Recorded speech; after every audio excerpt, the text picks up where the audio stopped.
Hello everyone, you're welcome back to the Learn Graphics channel. My name is Rolando Pari Ayesu. In today's video, I am going to show you how I created this beggar flyer. So if it sounds like something that you are interested in and you would like to learn, fire up Photoshop and let's get started.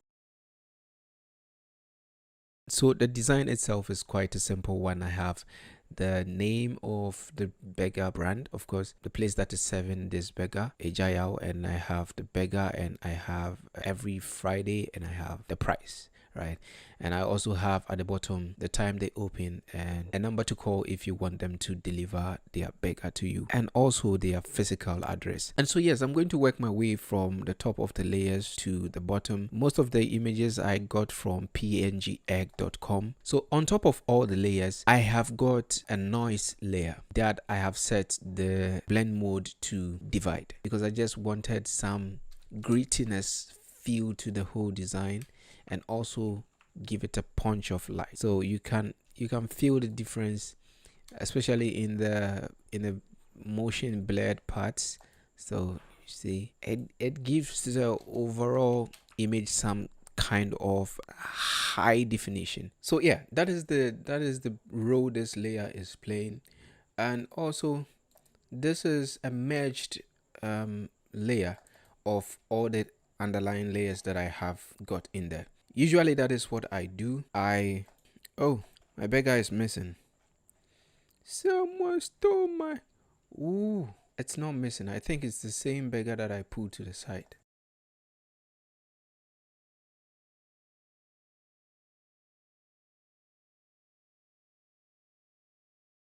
So as I was saying, this is what I usually do. I will merge all the layers and leave the merged layer. This is where I do my sharpening and color grading. Usually I'll go to camera raw filter and then I played with the temperature, also the highlights. And one thing I do these days a lot is the detail. Under details, I crank up the sharpening, and I will also do something like clarity under the basics. If I want something smooth and dreamy, I'll go for the opposite of this. Every design calls for different things, and so if I want to punch in some grittiness and make it look like something that is I'll go for this side as well. So basically that is what I do when I have after I have merged all the layers and I have opened it in Camera Raw. The font I'm using throughout the design most of the time is Bala Type Grunge, and because it has that high energy that I was looking for in this one.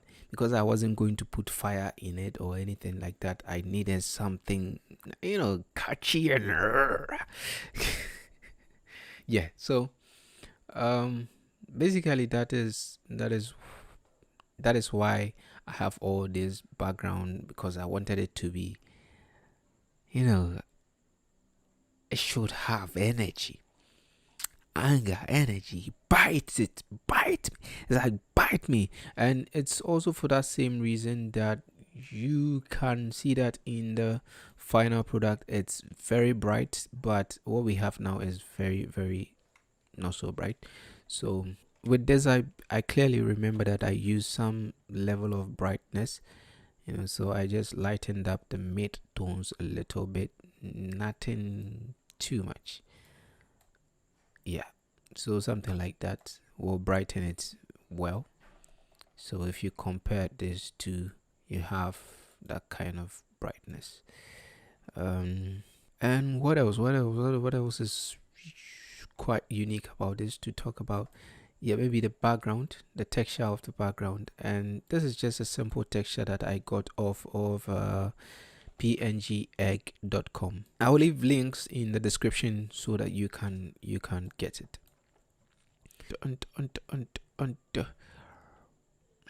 All right, so maybe you wouldn't notice that there is something going on with the vegetables. It's just motion blur. And so see, I am using 45 degrees motion blur for this one, and for this motion blur 33 and at an angle of 85 degrees. So yeah, to get them look like they are actually in motion and falling, is just the motion blur. The text beggar, I had a space I wanted it to fill, but the problem that I was facing was that when I typed beggar, it was going out of that borders that I've defined for it, right? So what I decided to do is split them into two, and so that I can have control over the text. So if you check from the control panel, see that the font size is hidden because it's not the same font size. One is 60 and the other is 50, right? So I just made this one small and kept the second part of beggar, and even though it's covering the arm, you can still make sense of it. All right, so that is our every, and that is the rectangle behind the every, blocking the Friday's rectangle. I mean, I wanted to have some slight difference in the colors. Every is not as black as the Friday's black is. This font is unique, quite unique, and the name of the font is Ballad Type Grunge.